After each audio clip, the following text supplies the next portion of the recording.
La brujería, mi legado. A la edad de 5 años tenía unas bisabuelas gemelas. Ella y mi tía abuela eran gemelas idénticas. Las dos se dedicaban a hacer hechicería. Eran curanderas. Pero una de ellas era buena y la otra mala, muy conocida por el lugar donde vivía al ser muy solicitada. Por eso sé que soy descendiente de brujos. Además, la que hacía magia negra siempre me lo decía. Cuando mi tía bisabuela me llevaba a casa de ella, el lugar se sentía mágico, porque desde antes de llegar había muchas plantas, hierbas extrañas que parecían tener vida y otras cosas que nunca había visto en otros lugares. Desprendía un olor muy singular. Por eso creía era mágico el lugar. Recuerdo que mi bisabuela me acostaba como en una mesa y se ponía a hacerme limpias rituales y otras cosas. En una ocasión llegamos a su casa sin avisar y no la encontramos como siempre en la cocina. Me metí al cuarto donde hacía sus trabajos de hechicería y tampoco estaba. De pronto me cayó del techo una serpiente y se me enredó en el brazo. Asustada la aventé y salí corriendo. Todavía volteé para verla, pero ya estaba ella parada. Me fui corriendo para decirle a mi tía y ella me dijo en el oído que aquella serpiente era mi bisabuela. Ya conforme pasó el tiempo, caí en cuenta que mi tía me llevaba a ese lugar porque yo sentía y veía cosas paranormales. Por ejemplo, aquí en mi casa se aparecía un perro muy grande, negro. Siempre lo veía cuando estaba pequeña y decían que era un nahual o algo así.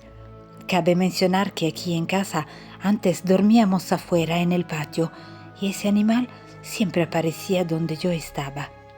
Y solo yo lo veía. También a esa edad me encontré mucho dinero enterrado en monedas de oro. Fue cerca de mi casa. A ese lugar me encantaba ir a jugar. Por ahí pasaba un arroyo. Ese arroyo venía desde mi casa hasta esos solares y no sabía por qué, pero me gustaba mucho jugar en ese baldío. Recuerdo que según yo jugaba con personas y con niños, pero solamente era en mi imaginación, porque nadie más los veía. En esa ocasión que estaba jugando con unas latas vacías de atún, verduras y sardinas que allí tiraban, no tenía juguetes.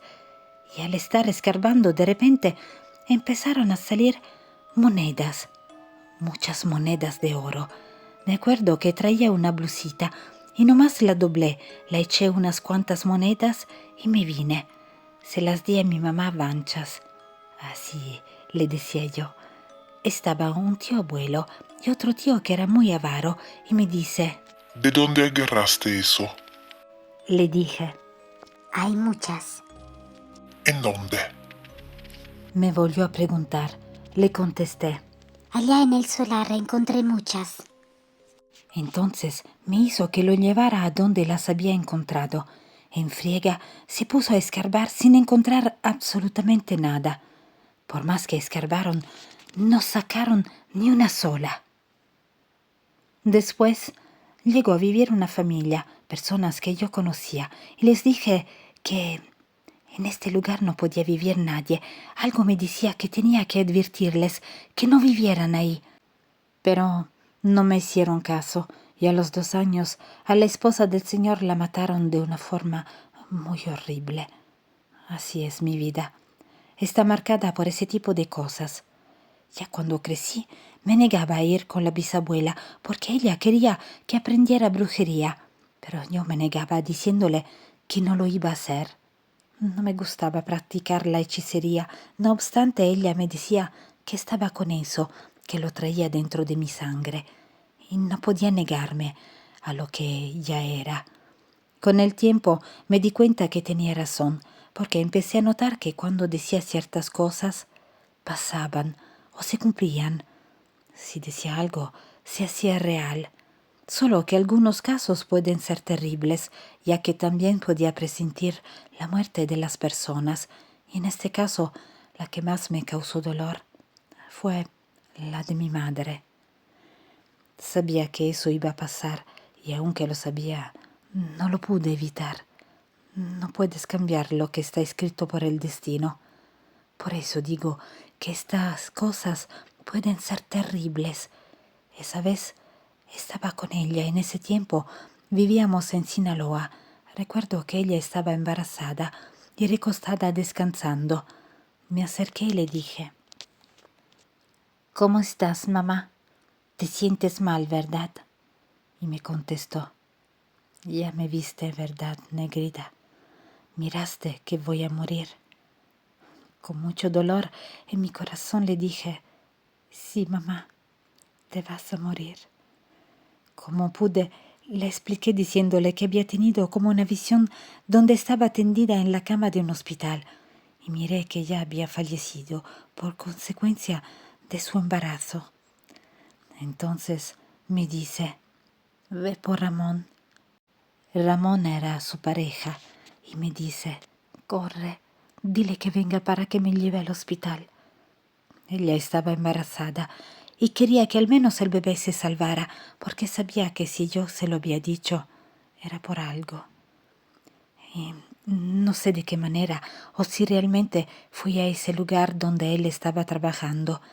La verdad, no puedo acordarme hasta ahorita de eso, porque él trabajaba en una empacadora lejos de donde estábamos, y no recuerdo el momento en el que fui a avisarle.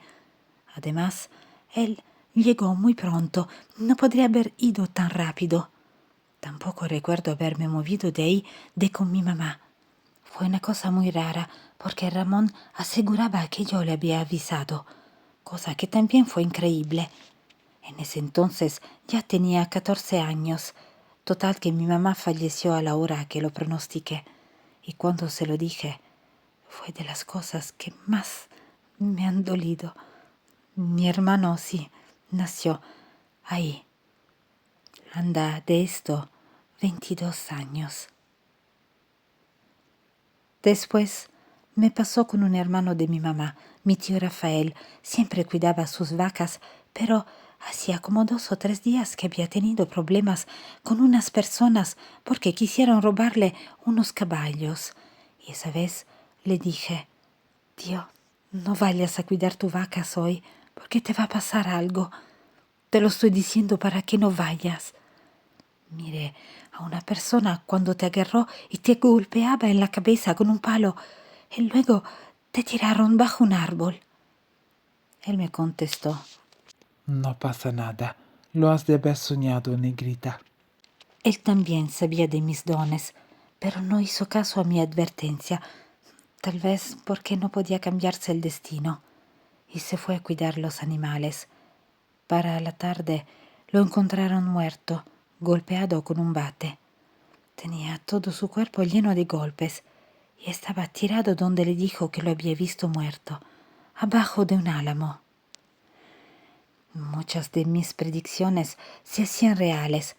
Tengo un tío que en su casa sembraba hortalizas y me acuerdo que si yo le decía: «Ay, tío, se te va a secar la manzanilla», entonces se secaba, o si decía algo pensando que iba a suceder, bueno o malo, sucedía.